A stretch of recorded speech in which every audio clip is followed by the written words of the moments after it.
quiere que seamos plenamente felices. Déjenme recordarle un dato que yo les di hace algunas semanas atrás con respecto al inicio de esta serie de predicaciones, que llamó mi atención cuando estaba yo escuchando las noticias y que consideré muy oportuno traerlo a colación como una ilustración para introducir la serie de predicaciones.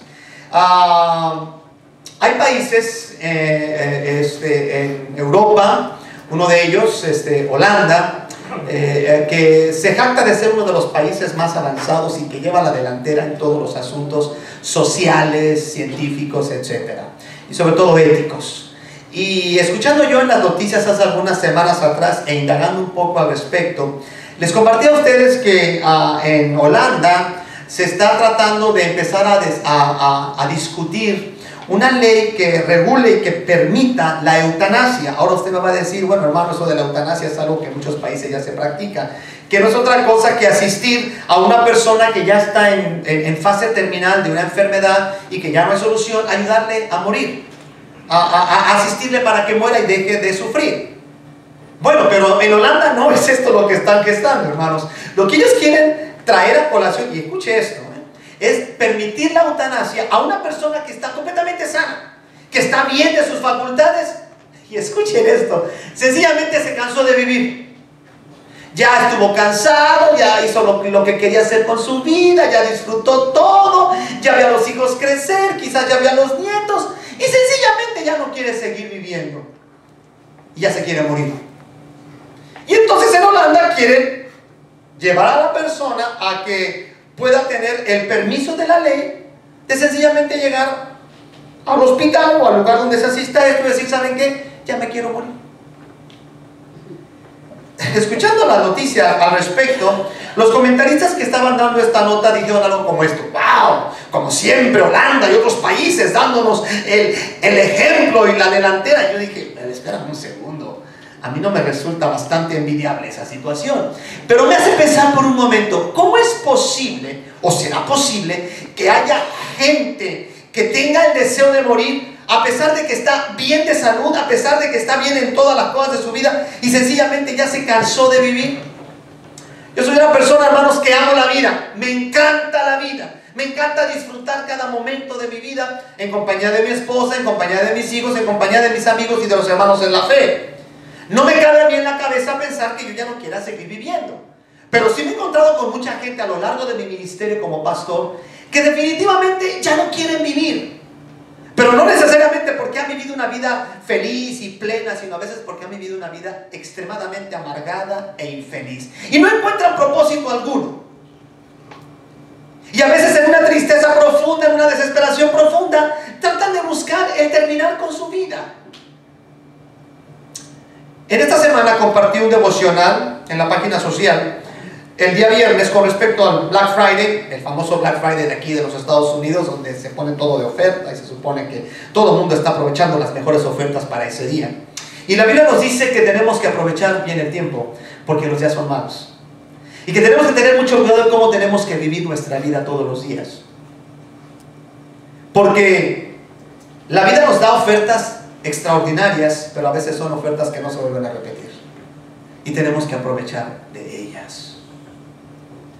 Y yo creo, mis amados hermanos, y lo creo sin temor a equivocarme, usted que me está escuchando en este momento, o que me está escuchando a través del audio, del CD, o que me está viendo a través del canal de YouTube que tenemos como iglesia. Yo creo que definitivamente Dios quiere que usted sea plenamente feliz. Dios quiere que seamos plenamente felices. Ahora, la felicidad es una cuestión que a veces puede resultar relativa o utópica, que no es verdad, que no es cierto. Es una ilusión, pastor. Eso solamente para los niños que todavía creen quizás en fantasías, en duendes o en cosas que no son reales. Pero uno que ya es adulto, uno que ya ha vivido, sencillamente uno no cree que puede ser uno feliz.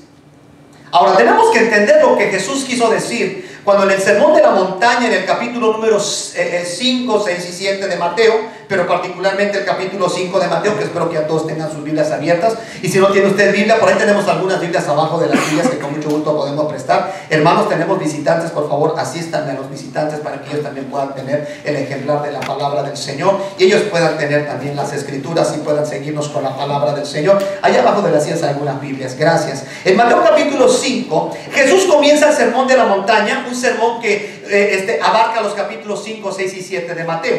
Ahora es interesante porque las primeras cosas que Jesús dice en este sermón tan precioso para sus discípulos es una serie de bienaventuranzas. Y seguramente usted ya las ha escuchado. Seguramente usted ha escuchado de las bienaventuranzas o de las beatitudes. Y usted encuentra ahí en los versículos 3 hasta el versículo número 11 una palabra que se repite constantemente en cada uno de estos versículos, comenzando en el versículo número 3 y concluyendo en el versículo número 11. Y si usted por favor dirige su mirada a estos versículos, usted me puede decir cuál es la palabra que se repite una y otra vez en cada versículo, y es la primera palabra de cada versículo. ¿Cuál es? Bienaventurados.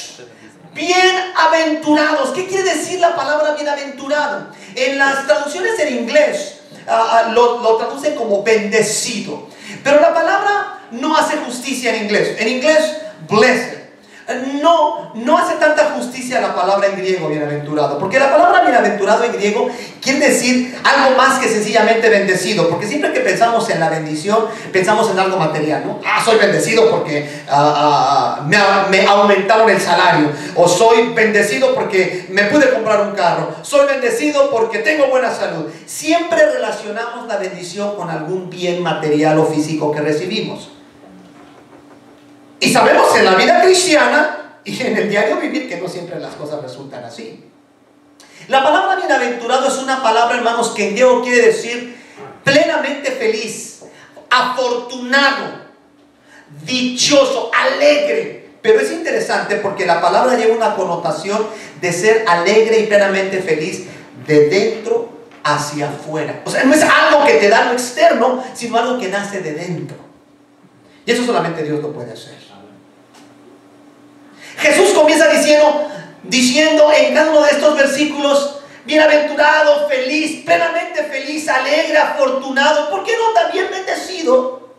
Doblemente bendecido. Y empieza a enumerar en cada versículo la clase de personas que logran alcanzar la felicidad plena, el gozo pleno, lo afortunado que puede ser este tipo de personas. Y hemos estado estudiando a lo largo de estos domingos cada una de ellas. Hemos hablado acerca de que Jesús dijo que una persona puede ser plenamente feliz, dichosa, afortunada cuando es pobre en espíritu. Y tratamos de entender y describir y decir a la luz de la Biblia pues lo que significa ser pobre en espíritu. Después nos dijo Jesús también que podemos ser plenamente felices si lloramos. Y hablábamos acerca de qué se refería a esto. También Jesús nos dice en el versículo número 5 que son dichosos, felices, afortunados aquellos que son mansos. Y hablábamos acerca de la mansedumbre. Asimismo también hace 2 domingos el Señor nos dijo: bienaventurados todos los que tienen hambre y sed de justicia. Y hablábamos qué implicaba esto de tener hambre y sed de justicia. En esta mañana el Señor nos dice que usted y yo, o que aquellos que quieren ser plenamente felices, son aquellos que, dice el versículo 7, son misericordiosos. Bienaventurados, dice el versículo 7, los misericordiosos. Este es interesante porque no está hablando, mis amados hermanos, no es un verbo. No está diciendo bienaventurados los que hacen misericordia. Dice bienaventurados los misericordiosos. No es una cuestión de hacer, sino una cuestión de ser. ¿Estamos? Hay gente que se cansa de hacerle al cristiano y por eso termina desertando del camino de la fe. No es hacerla de cristiano, es ser cristiano. There's a huge difference. No es que hagas misericordia, es que seas una persona que en tu naturaleza, en tu carácter, seas una persona misericordiosa. Ahora, para entender este asunto de la misericordia, necesitamos comenzar por entender qué es la misericordia desde el punto de vista de Dios. Y yo quiero resaltar por lo menos, mis amados hermanos, en primer lugar, tres cualidades o tres características de la misericordia de Dios que la Biblia nos dice y que creo que son muy a propósito hacerlas notar antes de pensar qué significa ser misericordioso. Para yo entender qué significa ser misericordioso, primeramente tengo que entender qué es la misericordia de Dios. Y hay unas cualidades únicas que la Biblia nos dice con respecto a la misericordia de Dios. La primera de ellas, mis amados hermanos, es que la misericordia de Dios es una misericordia eterna. Eterna, tiene eternidad. Si ustedes van conmigo a la palabra del Señor, vamos a estar viendo diferentes textos bíblicos. Yo les pido que tengan a bien buscar los textos. Si no los encuentran, no los escuchan, nada más si puede voltear la pantalla y verá usted la cita bíblica en cuestión. El Salmo número 103, versículo número 17. Este salmo es muy hermoso y este salmo nos habla en este particular versículo sobre una de las cualidades de la misericordia de Dios. Vea usted lo que dice Salmo 103, versículo número 17. Dice así la santa palabra de Dios: mas la misericordia de Jehová. Ojo, hay gente que puede ser misericordioso, pero la cualidad de la misericordia de Dios es que es desde punto de partida, la eternidad, hasta punto final, la eternidad. Y su justicia sobre los hijos de los hijos. Desde y hasta. Tome nota de estas dos palabras. Dice la Biblia en este pasaje, como en muchos más, que Dios comienza su misericordia desde la eternidad. Ahora, la palabra eternidad es interesante, porque la palabra eternidad es una cuestión que sobrepasa tiempo. Dios no se le ocurre, de repente cuando tú haces algo malo, dice Dios, híjoles, pues ahora voy a tener misericordia de ti. No es una cuestión accidental del carácter de Dios. Dios es misericordioso tal como Él es eterno.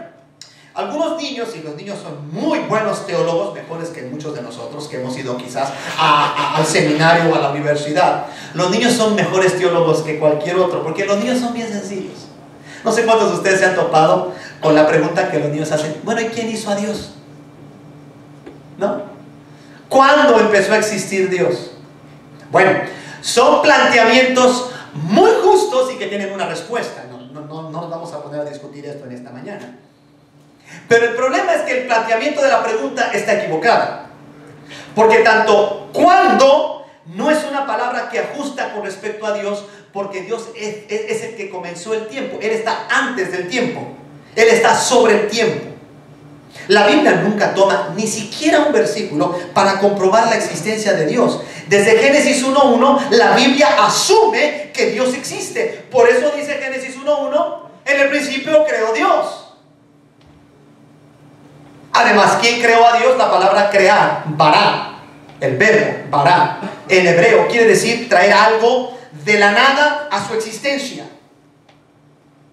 Es como esta ilustración que les he dado a muchos de ustedes muchas veces, de un científico que se levanta delante de Dios y le dice: ¿sabes qué, Dios? Ya no te necesitamos para nada. Y Dios le dice: ¿de veras? Sí, ya no te necesitamos para nada. Ya hemos sido tan avanzados en la ciencia que ya hasta podemos crear vida humana. Ya no te necesitamos. Dios le dijo: muy bien, a ver, muéstrame cómo puedes hacer tu vida humana. Y entonces el científico empieza a agarrar tierra y le dice a Dios: no. Esa tierra yo la creé, tú haz la tuya. El hombre no puede crear. La palabra crear es una palabra que es propiamente de Dios, porque crear es traer algo a existencia de la nada. Entonces, ¿quién creó a Dios? No podemos plantear eso de Dios, porque Dios es antes de que todo empezara a existir. Es más, si Dios no existiera, escucha esto, nada existiría. Él da el ser, Él da la existencia. Ese es el nombre personal de Dios que le dio a Moisés, ¿no? Señor, ¿qué le voy a decir al pueblo cuando vaya a decirles que tú me estás mandando para sacarlos? ¿Cómo te llamas? ¿Y cuál fue la respuesta de Dios? Yo soy el que soy. Que es donde se deriva el nombre de Jehová, que no es realmente ese nombre, porque Jehová sabemos que es una composición de dos nombres. Pero lo que Dios le está diciendo a Moisés es: yo existo, y porque yo existo todo existe. Es más, si yo no existiera, nada existiría. Gloria a Dios. Su misericordia es desde entonces, desde siempre. No es un accidente que Dios sea misericordioso. Es más, Dios define lo que es misericordia. Ahora es interesante, porque aquellos que podemos o que pueden disfrutar de la misericordia de Dios, aquellos que pueden disfrutar de ser depositarios de la misericordia de Dios, ¿quiénes son? Vea usted el verso que estamos leyendo. Versículo 17, Salmo 103. La misericordia de Jehová es desde la eternidad y hasta la eternidad. ¿Sobre quiénes? Sobre los que le temen. Ojo ahí.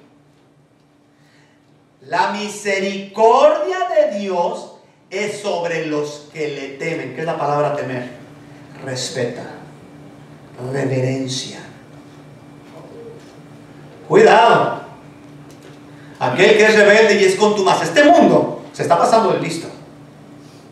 Este mundo se está pasando de listo. Esta sociedad que ostenta ser una sociedad del milenio, es una sociedad que se está pasando de lista contra Dios. Y Dios no puede ser burlado. La misericordia de Dios es sobre los que le temen.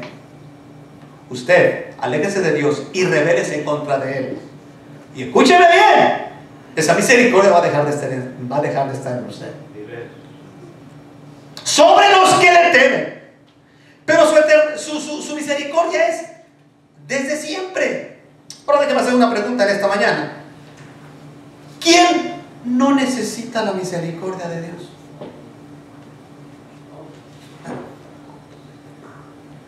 Cuando estaba estudiando el mensaje dije yo, ¿quién podrá decir: yo no necesito de Dios, yo no necesito de su misericordia? ¡Ja!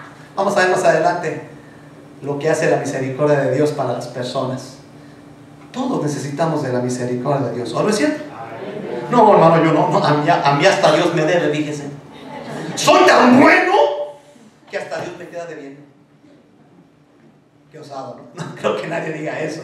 Y el que se atreva a decirlo, creo que no tiene razón, es insensato al pensar así. Entonces, la misericordia de Dios es eterna.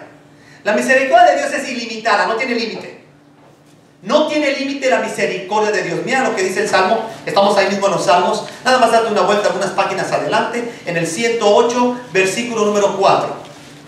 Salmo 108, versículo número 4. ¿Ya lo tienen? Vean ustedes lo que dice: porque más grande que los cielos es tu misericordia, y hasta los cielos tu verdad o tu fidelidad. Miren, en el pensamiento judío, la idea del cielo tenía una implicación triple. Para el pensamiento judío y bíblico hay tres cielos. El primer cielo es la atmósfera que nos rodea. El cielo, las nubes, lo azul del cielo o lo negro del cielo cuando está nublado. El segundo cielo es el universo, las galaxias, el universo, donde están las estrellas y las constelaciones. Y el tercer cielo es donde está Dios. Ahora, normalmente cuando nosotros decimos Dios está en el cielo, siempre levantamos la vista hacia arriba, ¿no? Pero si hacemos esto, allá está el cielo, pues para los chinos el cielo está del otro lado. Es un ejemplo un poquito absurdo, ¿no es cierto? Pero bueno, al final nuestra idea de apuntar hacia arriba es decir, pues el cielo está allá arriba y el infierno está allá abajo. Aguas, porque si los chinos dicen que allá abajo está el infierno, nos están apuntando a nosotros.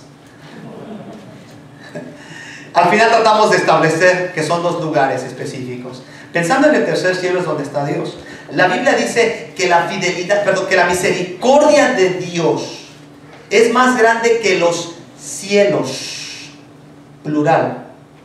El primero, el segundo y el tercer cielo. Esto es, la misericordia de Dios tiene su límite en Dios mismo.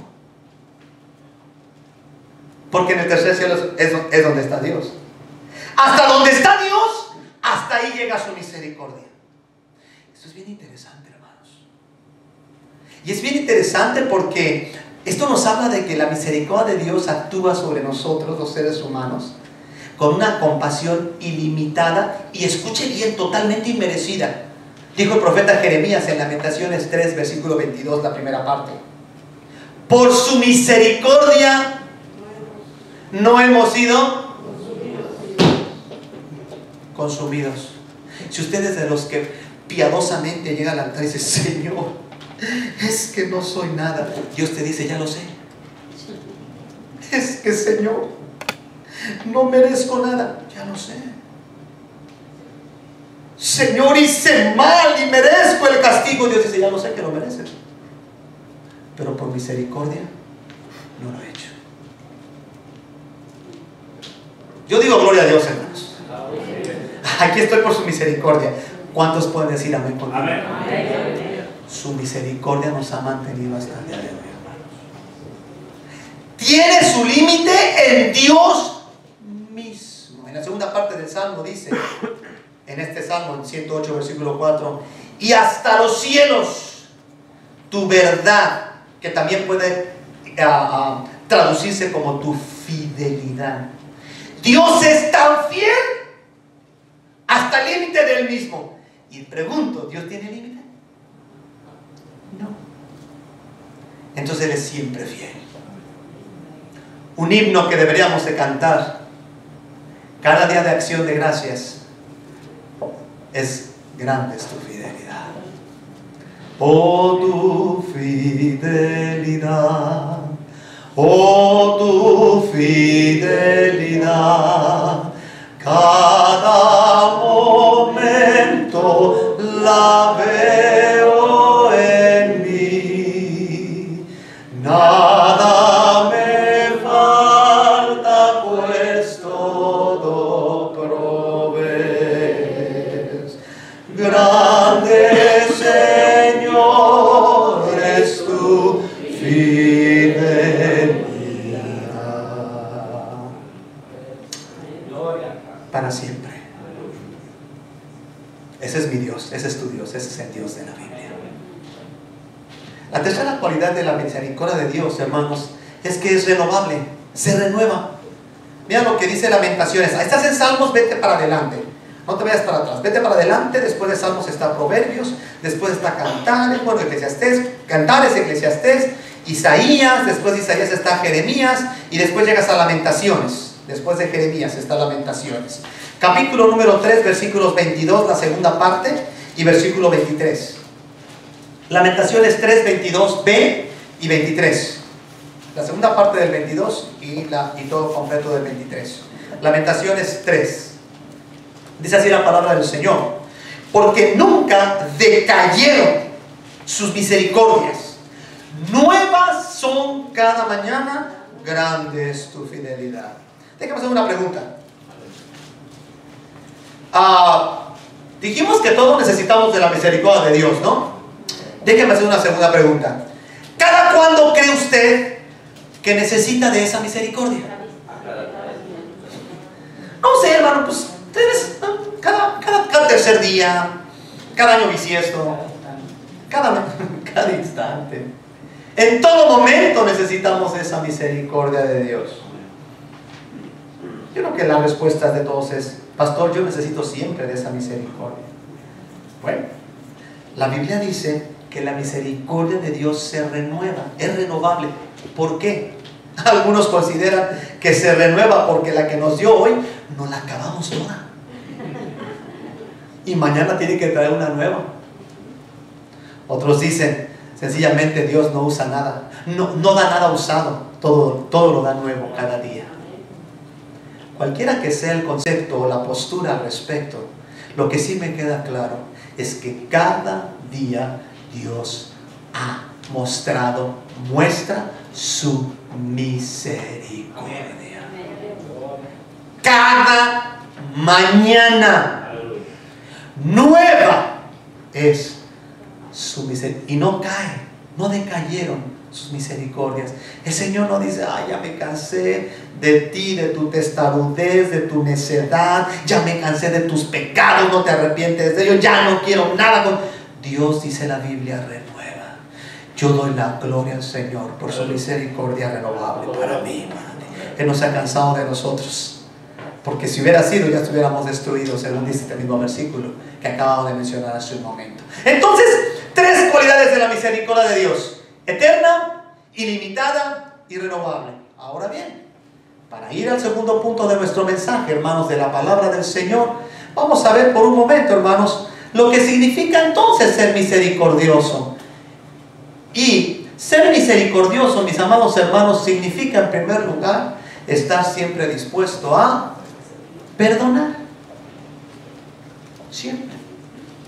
Porque al fin y al cabo, si la misericordia de Dios para mí se renueva todos los días y la necesito, pues es que Dios me perdona todo el tiempo, hermanos.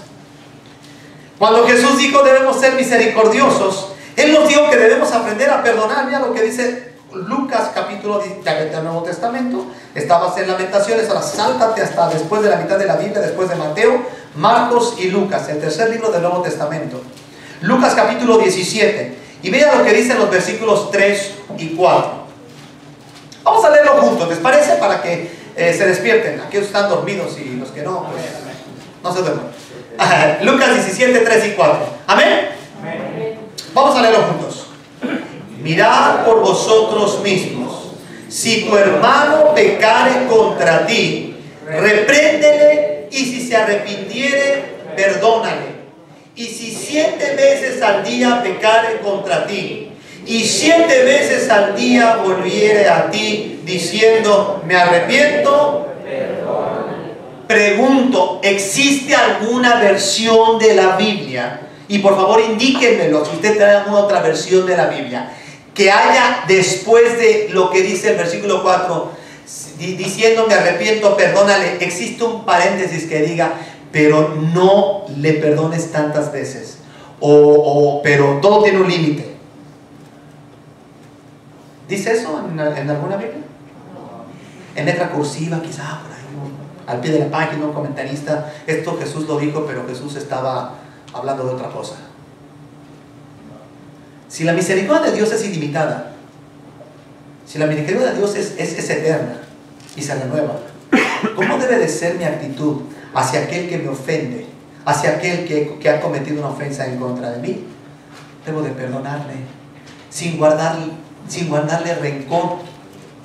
Ahora déjenme decir lo que es perdonar, hermanos. Perdonar no es olvidar, porque Dios, hermanos, no piensen cuando usted dice Señor, perdóname por lo mal que hice, Dios me diga, no te preocupes, ni me di cuenta. Como a veces decimos, no, sí, Dios sabe lo que hiciste.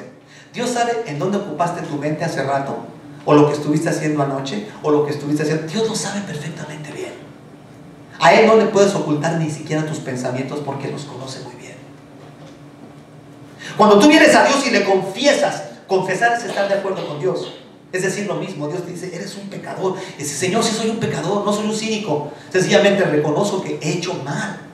Cuando Dios me perdona, no quiere decir que Dios no se dio cuenta de mi falta. Sencillamente no tomó en cuenta mi falta. Pero ahí estuvo, y ahí está.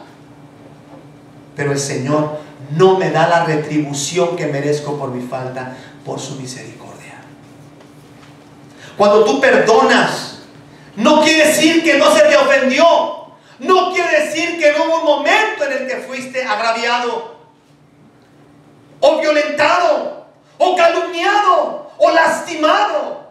Pero sí quiere decir que estás dispuesto, a pesar de eso, a no cobrar esa deuda que se te tiene. Y al contrario, genuinamente perdonar esa falta, cubrir esa falta con amor y misericordia. Ahora, según este pasaje, tantas veces sea necesario, sin límite alguno, debes de perdonar, porque es una acción de una persona que es misericordiosa. Y la misericordia de Dios es sin límite. Se detiene en Dios. Yo quiero que veamos algo que Pablo dice en Colosenses. Váyanse más adelante, por favor. Colosenses, capítulo número 3, versículos 12 y 13.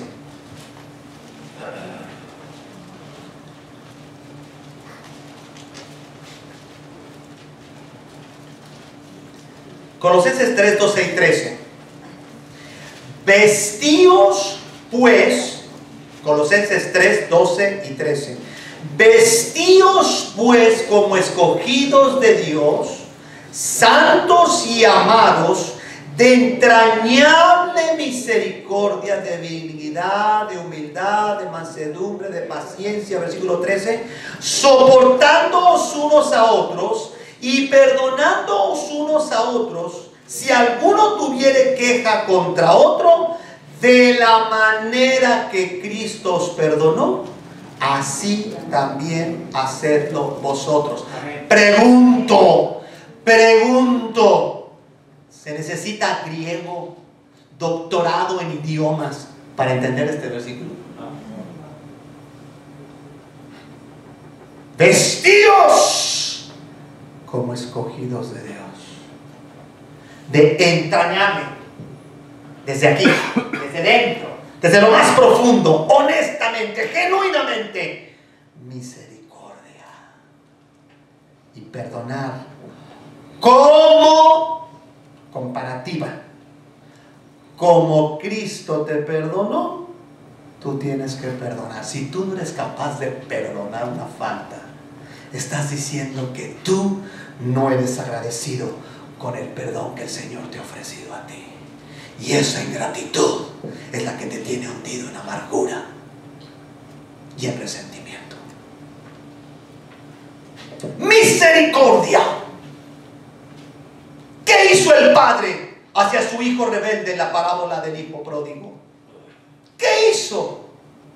Según Lucas 15, 20 dice: levantándose vino a su padre, y cuando aún estaba lejos, lo vio su padre, y su padre fue movido a misericordia, y corrió, y se echó sobre su cuello, y le besó.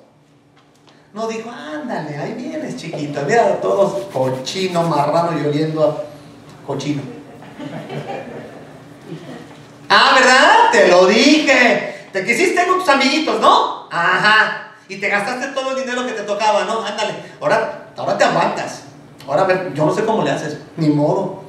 Te quisiste ir, me ofendiste. Ofendiste el nombre de la familia. No tienes derecho a nada.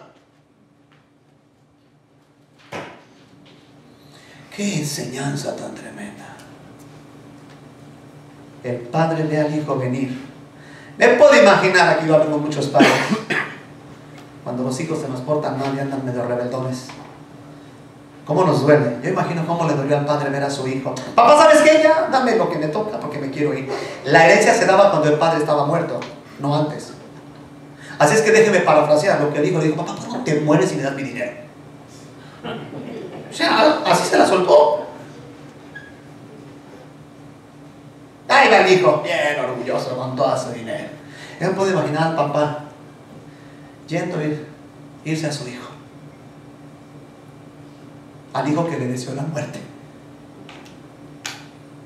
No supo más de él. Y la siguiente escena fue verlo venir de lejos. Me hace pensar que el papá todos los días se levantaba en la puerta esperando ver a su hijo regresar, y no regresó. Hasta que un día, ahí viene de regreso. Y ese hijo orgulloso, rebelde y pelado, venía todo andrajoso, sucio. Como el pecado hace contigo cuando te rebelas en contra de Dios. Nada más el diablo te hace como trapo viejo. Y ahí viene el hijo. Y el papá dijo: ándale, chiquito, así te quería ver. ¿Ah, verdad? ¿Ah, verdad? Ahora te aguantas. Y el padre dice: movido a... Era su naturaleza. Corrió, lo abrazó y lo besó. Ese es Dios. Así es el misericordioso. Por eso ser misericordioso, hermanos, mis queridos y preciosos hermanos, es mostrar compasivo amor, o amor compasivo en todo momento. En todo momento tienes que mostrar amor compasivo. ¿Se acuerdan de la parábola del buen samaritano? Dice la Biblia en Lucas 10:33 que un samaritano que iba de camino vino cerca de este judío que habían golpeado y que lo habían tenido ahí tendido, todo golpeado porque lo habían asaltado. Lo vio, era un judío, el samaritano y los judíos no se llevan. Los judíos odian a los samaritanos porque los samaritanos es una mezcla de judío con gentil. No se llevaban entre ellos, pero este pobre hombre que a lo mejor tenía mucho dinero, este judío iba de camino, lo asaltan unas personas, lo golpean, lo dejan medio muerto. Pasa un levita o un adorador de Dios, ¿verdad? Uno de esos artistas que tenemos hoy en día, que se sienten mucho y que nosotros también les damos muchos reflectores. La culpa no la tiene el indio, sino el que la hace compadre. Ay no, que vamos a la iglesia fulana de tal porque va a estar el artista fulano de tal. Y le hacemos un guato a los artistas cristianos, como si ellos fueran Dios. Y algunos hasta, ay, me saqué una foto con él. Y ay, hasta la ponen en Facebook. Miren, saludé a ya dije Marcos. Mateo, Marcos, Lucas 60. Ya estamos felices, hermanos. Pura vanidad, pura vanagloria. Cuando pasó y vea que está ahí tirado, hasta le dio la vuelta. Pasa un sacerdote muy religioso, muy celoso, y también lo pasa de largo, no le importa, le tiene hasta miedo. Ya vienen los samaritanos, este es judío, seguramente este es el que nos dice perros. Pero dice la Biblia, cuando lo vio tirado, se movió ¿a qué? Misericordia. Quizás tuvo un flashback judío, nos han maltratado todo el tiempo, nos toman como peor y todo lo demás. Pero no lo detuvo eso, a moverse a misericordia. ¿Qué debo hacer? ¿Saben lo que dijo Jesús? ¿Saben cuándo refirió esta parábola a Jesús? ¿Saben cuándo la refirió? Cuando alguien le preguntó, Jesús, ¿qué debo hacer para heredar la vida eterna? Versículo 25. Un intérprete de la ley. Y Jesús le da como respuesta esta parábola. No para decirle que haciendo buenas obras lo va a llevar al cielo, sino para decirle que aquel que realmente es cristiano, aquel que tiene una fe auténtica en Dios, aquel que realmente ha entregado su vida a Dios, es una persona que se mueve, que vive una misericordia, un amor verdadero hacia los demás. Una fe auténtica, no fingida. Seguramente, Señor, tuvo que decirle a este intérprete de la ley, tú conoces toda la ley, pero no entiendes lo que significa ser realmente cristiano. Entregar tu vida a Dios. Vivir una fe auténtica es vivir una compasión verdadera con los demás. Amar a tu prójimo como a ti mismo. Como Juan dijo, todo aquel que ama es nacido de Dios y conoce a Dios. El que no ama no ha conocido a Dios. ¿Por qué? Porque Dios es amor. Primera de Juan 4, 7 y 8. La acción compasiva es lo que muestra a un cristiano verdadero. Yo creo que cuando Jesús dijo, bienaventurados los misericordiosos, es decir, aquellos que están dispuestos a perdonar siempre y que muestran un amor compasivo hacia los demás, esa gente es bienaventurada. ¿Por qué? ¿Por qué es bienaventurada, mis amados hermanos? Porque en tercer y último lugar, mis preciosos, la bendición de ser misericordioso con los demás es que seremos tratados con la misma misericordia. ¿Me escuchó? ¿Qué dice Mateo 5:7b? Digo 5:7b. Mateo 5:7b, que es el texto que estamos estudiando, bienaventurados los misericordiosos. ¿Por qué? ¿Por qué son bienaventurados? Porque ellos alcanzarán misericordia. ¿Quiénes son ellos? Los misericordiosos. ¿Quieres ser feliz? Sé misericordioso. Sé misericordioso, porque vas a alcanzar misericordia. El apóstol Pablo, inspirado por el Espíritu Santo, escribiendo a los hermanos de Gálatas, les dice en el capítulo número 6, versículo número 9: no nos cansemos pues de hacer el bien, porque a su tiempo segaremos si no desmayamos. Así que según tengamos oportunidad, hagamos bien a todos y mayormente a los de la familia de la fe. Hermanos, hace un momento les pregunté a ustedes, ¿cada cuándo cree usted que necesita de la misericordia de Dios? ¿Se recuerda de su respuesta? ¿Se recuerda de su respuesta? Fue siempre, ¿no? Todo el tiempo necesita su misericordia de Dios. Bueno, mi amado hermano, si usted necesita de la misericordia de Dios todo el tiempo, espero que usted sea una persona misericordiosa con los demás. Si usted cree que necesita el perdón de Dios todo momento, espero que usted sea una persona Si usted necesita de la compasión de Dios, es porque usted está siendo compasivo con los demás. Si no, olvídese, usted no tiene esa misericordia. Porque aquel que es misericordioso recibirá misericordia. Pero no solo eso, mis amados hermanos, sino también, hermano, será plenamente feliz. Yo quiero que por favor me acompañen al capítulo 12, versículo 15 de Hebreos. 12:15 de Hebreos. Y con esto voy a terminar ya, mis amados hermanos. Hebreos 12:15. Es casi de los últimos libros del Nuevo Testamento. Hebreos 12:15. Mira lo que dice la palabra del Señor. Mirad bien, no sea que alguno deje de alcanzar la gracia de Dios, que brotando alguna raíz de amargura os estorbe, y por ella muchos sean contaminados. Repito, Hebreos 12:15. Mirad bien que no sea que alguno deje de alcanzar la gracia de Dios, que brotando alguna raíz de amargura os estorbe, y por ella muchos sean contaminados. Primera cosa, cuando el escritor bíblico dice mirad pues, es una palabra griega muy interesante, que quiere decir supervisa constantemente. Mira, pon atención a esto, ten en cuenta esto todo el tiempo. La palabra mirad pues, o el verbo mirad pues, es una palabra en griego que quiere decir pon atención, supervisa todo el tiempo, supervisa todo el tiempo. ¿Qué es lo que tienes que supervisar todo el tiempo? Que no dejes de alcanzar la gracia. Ahora, esto de dejar de alcanzar la gracia no quiere decir en ningún momento que pierdas la gracia, que pierdas la salvación. Esa no es la connotación bíblica. Dejar de alcanzar es sencillamente llegar tarde, no llegar a tiempo para alcanzar lo que se te está ofreciendo. No es tenerlo y perderlo, es sencillamente no llegar a tiempo. ¿Me expliqué? ¿Encuentran ustedes la diferencia? No es que soy salvo y lo dejo de ser, no. Es de que la salvación se me está ofreciendo y no la alcanzo.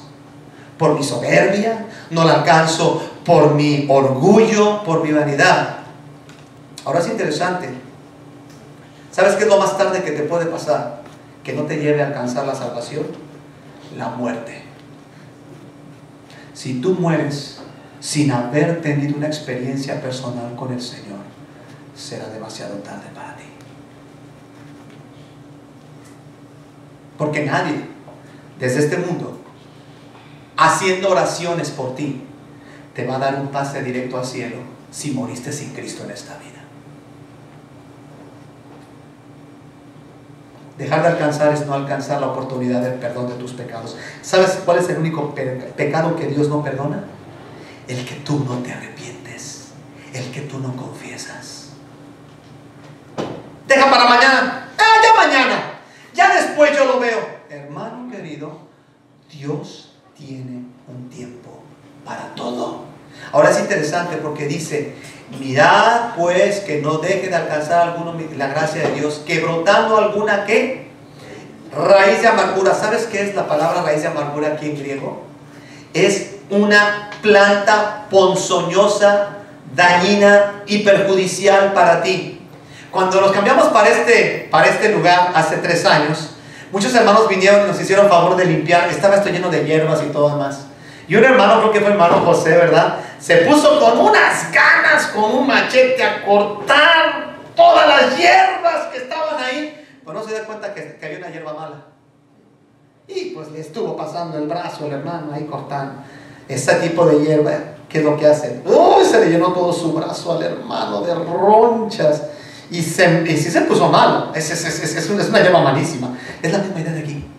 Una persona que no es compasiva, que no tiene la misericordia de Dios, que deja para mañana lo que puede hacer hoy y se hunde en su miserable vida llena de amargura, de coraje y de falta de perdón, termina creciéndole una hierba venenosa. Ahora, esto es peligroso porque no solamente le nace y le crece, sino que también empieza a contaminar a otros. Hay gente en las iglesias así, amargadas, que les gusta andar amargando a otros. Cuidado con esa gente. Esa gente es mala. Pero no hay que juzgarla, no hay que ni crucificarla ni quemarla en leña verde. Hay que tener misericordia. Pero créanme, hermanos, si tú no eres misericordioso, no vas a ser feliz. Mucha gente hoy en día no puede ser plenamente feliz y afortunado. ¿Saben por qué? Porque no tiene misericordia con nadie. No perdona lo que le hicieron. Y es más, a lo mejor ya hasta se murieron los que le hicieron daño, pero aún así no los perdona. ¿Sabes qué es lo que hacen los terapeutas y los psicólogos cuando están tratando a una persona que tiene problemas de depresión, o de personas que tienen con problemas muy profundos de amargura? Eso los llevan en técnicas X o Y, algunas hipnosis, que no es correcto hacer nada de esto a la luz de la Biblia, para que en un retroceso vuelvan a esos lugares y a esos puntos de su vida donde fueron marcados y los dañaron. Y de ahí los traen para que traten ellos de perdonar y sanar eso. No necesitas un terapeuta, ni necesitas gastar tus dólares en ese tipo de cosas. Ven a Cristo, entrégale todo y aprende a vivir en misericordia. Porque si no, nunca vas a recibir esa misericordia. A lo mejor hoy tienes que pedirle perdón a Dios de muchas cosas, o tienes que perdonar muchas cosas que te han hecho. Y pueden ser heridas muy profundas, pero hoy tienes que perdonarlas, porque te están haciendo daño. No te están permitiendo vivir con un amor compasivo. A lo mejor hasta te estás desquitando, no con quien te la hizo, sino con quien te la tiene que pagar. Me la hizo mi madre, se la hago a mi hija. No puedes hacer eso. Libérate. Ten la misericordia de Dios. ¿Qué esperas? ¿Qué esperas, mi querido hermano y amigo? ¿Qué esperas para echar mano de la obra? Manos a la obra y empezar a ir en pos de la felicidad plena. ¿Deseas seguir viviendo infeliz el resto de tu vida? ¿Haciendo infelices a los demás? ¿Cuánto más has de soportar tu amargura? ¿Qué otra excusa tendrás para postergar tu felicidad? Oh, amados hermanos en la fe, Cristo quiere que seamos plenamente felices. Y plenamente felices aquel que es misericordioso. Gracias, Señor, por tu palabra.